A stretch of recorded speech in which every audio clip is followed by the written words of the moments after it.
안녕하세요. 생명과학 강사 박의선입니다. 반갑습니다.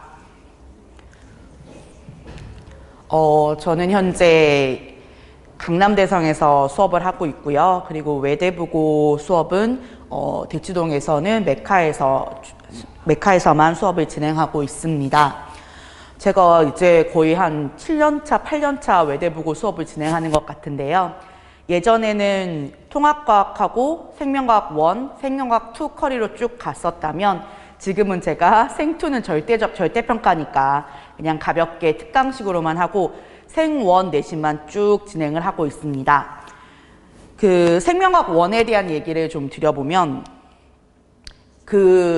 올해 실제 수능입니다. 이제 어떻게 보면 너무나 멀고도 가깝죠. 그죠? 보면 굉장히 먼 얘기라고 생각해도 금방 또 시간이 지나면 우리 아이들의 최종 목표는 수능일 테니까요. 자, 보시면 작년에는 졸업생의 비율이 26%였고 올해 같은 경우는 28%였어요. 앞으로도 왜 스카이권 친구들도 3, 4학년이면 다시 자기의 꿈이 이게 아닌 것 같아서 다시 돌아온 친구들도 생각보다 많아서 비율이 줄어들 것 같지는 않습니다. 그랬을 때 올해 같은 경우는 각각의 탐구 선택이 생명학 1과 지구학 1이 많았죠. 작년에는 한 생원이 3,000 정도 많았는데 올해는 지구학 1이 한 3,000명 정도 많습니다. 자, 그랬을 때 우리가 공부를 할 내신으로 쭉 가져갈 생명과학 1의 컨텐츠에 대한 이야기를 잠깐 드려보도록 하겠습니다. 생명과학 1은 크게 5개의 대단원으로 나누어져 있습니다. 여기 보면 옆에 작게 가로가 있죠, 가로가. 이 괄호는 수능 20문제 중에서 각 단원에서 몇 개의 문제가 출제가 되는지에 대한 이야기입니다. 그리고 그랬을 때 각각의 소단원에서 동그라미로 되어 있는 것 또한 몇 문제가 출제되고 있는지 정해진 상태로 나오거든요. 그랬을 때 여기는 별표 같은 경우는 각각의 난이도입니다. 우리 내신으로 따지면 여기 우리는 집중이수제라서요. 중간고사까지가 1, 2, 3단원이 나옵니다. 근데 1, 2단원 같은 경우는 너무나 쉽죠. 편한 문제들. 그죠? 긴장을 푸세요 하는 문제들이 많고 그 다음 대단원 3에서 총 4개의 소단원에서 수능 기준으로 7문제고 우리로 따지면 중간고사의 난이도를 결정하는 파트가 이쪽 파트가 될 겁니다. 보면 자극의 전달 파트가 유전이 아닌 비유전 중에서는 거의 유일하게 까다롭고 어렵고 항상 오답률 5위 중에 한 문제씩이 들어가는 계산 문제로 출제가 됩니다. 그래서 이러한 문제가 우리 중간고사의 핵심이 될 거고 우리 아이들에게 중간고사 파트에서 이거 어려운데 어떻게 풀어야 돼요? 잘 모르겠어요 하는 문제들이 이쪽 파트에 몰려 있습니다. 그리고 이제 기말고사 때가 되면 악명 높은 4단원 유전이 들어가죠. 보통 지금 대치동의 추세는 유전 같은 경우는 중학교 때부터 중3부터 유전반에서 수업을 듣고 고1 때 듣고 고2 때 가져가야 내신을 좀 쫓아가더라 라는 그런 추세가 좀 많고 수능으로 가져와도 문제가 없다라는 얘기를 많이 하죠. 4단원 유전 같은 경우는 총 3개의 소단원으로 나눠져 있고 수능의 기준 6문제 우리 내신 기준으로 기말고사의 등급을 결정하는 파트가 됩니다. 워낙에 어려운 난이도들의 문제들로만 모여있죠. 한 번에는 정말 안 되더라고요. 그래서 꾸준히 하는 게 사실은 방법이라고 생각합니다. 그리고 마지막 5단원의 경우는 1, 2단원처럼 마찬가지로 자, 긴장을 푸세요, 편하게 보세요 라는 문제들입니다. 따라서 이쪽에서 등급이 많이들 결정되고 있습니다. 자, 제가 한 가지 예를 들어보면 이렇게 5개의 단원이 있잖아요. 그래서 보통 1년 커리를 가져가는 대치동의 많은 학교들이 기본적으로 생명과학 1이 쉬운 학교도 있고 어려운 학교도 있는데요.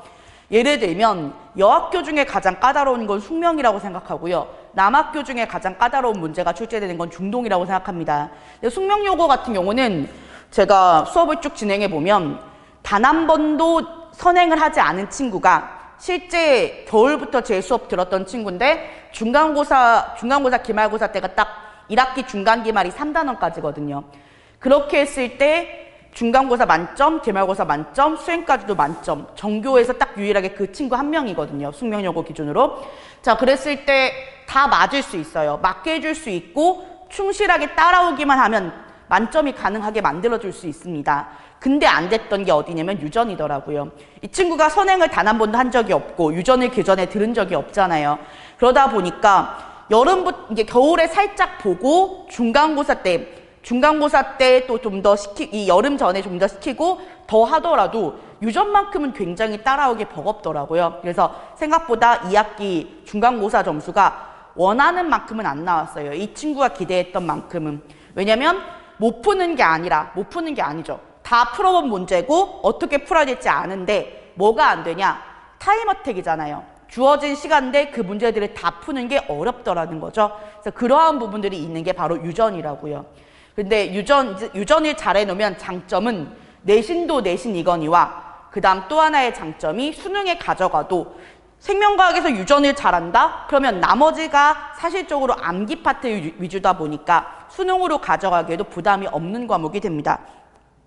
조금 더 설명을 드려볼까요? 자, 올해 수능 문제가 있으면 20문제 중에서 오답률 1위부터 5위까지입니다. 나머지 것들이 중요한 게 아니라 이 오답률 1위부터 5위가 다 4문제가 유전이고 한 문제가 3-1. 앞에서 말씀드렸던 중간고사에서 가장 까다롭게 출제가 될 흥분의 전도 파트가 3위였습니다. 그만큼 유전은 2학년 때도 어렵지만 3학년 때도 어렵고 유전만 잘해놓으면 조금 더 편하게 가져갈 수 있다. 이런 말씀을 드리고 싶어요. 그리고 올해 이제 일단은 이렇게 등급컷이 형성이 되어 있죠. 확정 등급컷은 아니더라도 보시면 생명과학 1 같은 경우가 기본적으로 42 그리고 만점일 때 표점은 73이었습니다. 물리가 이번에 그래도 살짝 좀 더 쉬운 편이라 물리 표점이 살짝 낮죠. 화학이 워낙 어렵게 출제가 됐어서 화학의 표점이 굉장히 높고요. 생명과 지구과학은 비슷비슷합니다. 자, 그리고 나서 말씀을 드려보면 저는 겨울방학 때 생명과학 1의 전체를 돌지 않습니다. 앞에서 말씀드렸죠. 1단원, 2단원, 5단원은 암기밖에 없어서 휘발성도 빠르고 우리 아이들이 내신 때 충분히 쫓아갈 수 있다. 그런데 중간고사의 핵심 3단원, 기말고사의 핵심이자 생명과학 1 전체의 핵심이 되는 게 어디다? 4단원 유전이잖아요. 여기 파트를 방학 때 정말 꼼꼼하게 시킬 생각입니다.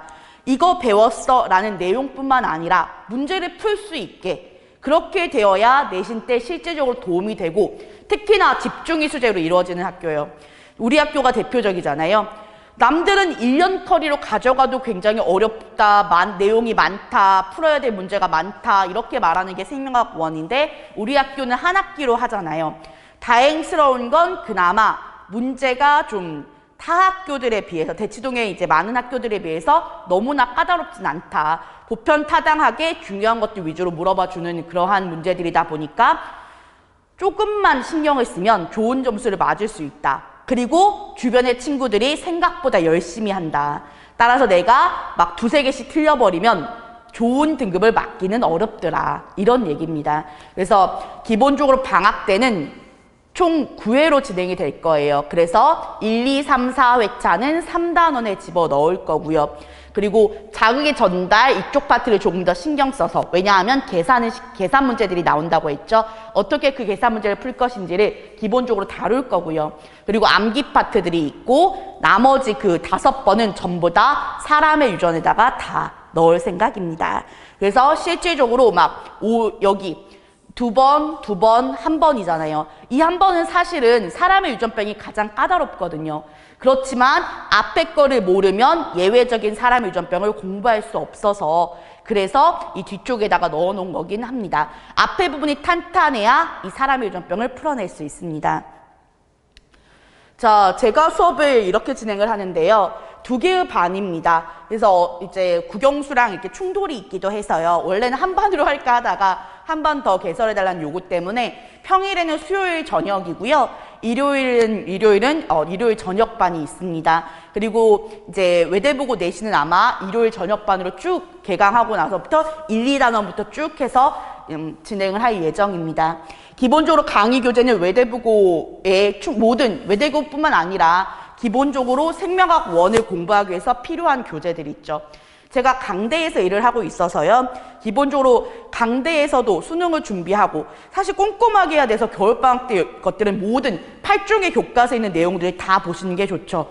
그래서 그러한 모든 것들이 갖춰져 있는 교재고요.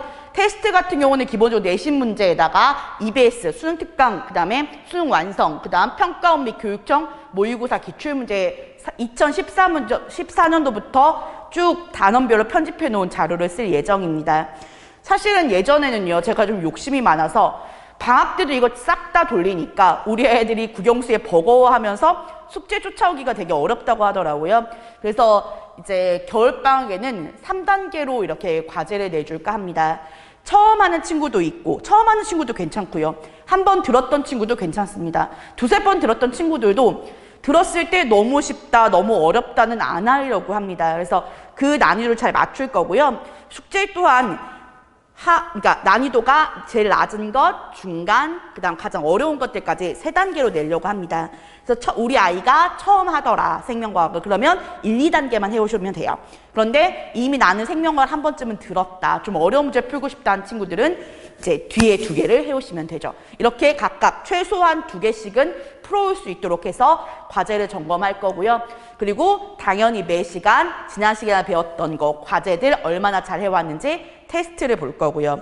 테스트 결과는 오늘 뭐 어디서부터 어디까지 배웠다, 그죠? 그리고 앞으로 뭘 배울 예정이다. 그랬을 때 몇 점 만점에 평균은 몇 점이고 최고점은 몇 점인데 우리 아이 점수는 얼마다라는 문제는 매주 나갈 예정입니다. 자, 저는 기본적으로 제가 직접 질문을 좀 받아요. 그래서 항상 수업 시간 전후로 30분. 그래서 항상 제가 교실에 와 있을 겁니다. 기본적으로 이제 외대부고가 학기가 시작이 되면 인원이 좀 반이 있어서 좀 많은 편이라서요. 저는 보통 1시간 전부터 와서 교실에 앉아 있습니다. 선배들한테 물어보시면, 제 수업을 들었던 선배들한테 물어보시면 다 얘기를 해주실 거예요. 그죠? 그래서 이렇게 진행이 되는 수업입니다. 기본적으로 외대부고 친구들은 열심히 하는 친구들입니다. 그래서 생명과학 자체가 워낙에 어렵고 유전도 어렵다라고 얘기해도요. 근데 꾸역꾸역 다들 쫓아오고요. 생각보다 시험을 참 잘 봐요. 그래서 본인만 놓고 있고, 그럼 다른 거 하느라 바쁜데 이거 안 하고 오면 안 될까요? 안 돼요. 제가 어지간하면 유전이라도 들어라, 막 이렇게 3단원이라도 들어라 얘기하거든요. 근데 이게 또 한 학기에 집중이 되잖아요. 그래서 퍼져 있는 것도 아니고 한 학기에 집중이 되어 있으면 겨울방학 때 쫓아오지 못하면 내신반이 그대로 열린다 하더라도 6, 7번 만에 그 전체를 싹 다 커버하기는 굉장히 어렵습니다. 한 번쯤 들어와야 내신 때 수업을 들어도 쫓아올 수 있는 그러한 속도로 내신이 이루어져요. 그래서 내신 때는 진짜 이때는 하나하나 기초부터 어떻게 풀어야 돼 요령들도 가르치는 반면에 내신 때는 범위가 훨씬 넓어지잖아요. 1, 2, 3단원 모두가 중간고사 범위고 4단원, 5단원 전체가 기말고사 범위거든요. 물론 선생님들에 따라서 뭐 빼고 뭐 넣고 하시는 분들이 있는데 그건 제가 내신 진행되면서 하나하나 다 맞춰 드릴 겁니다. 그리고 기본적으로 작년 같은 경우는 우리 학교의 부교재가 수능 특강이었어요. 그죠? 그 관연도가 아니라 올해 수능 특강이었죠.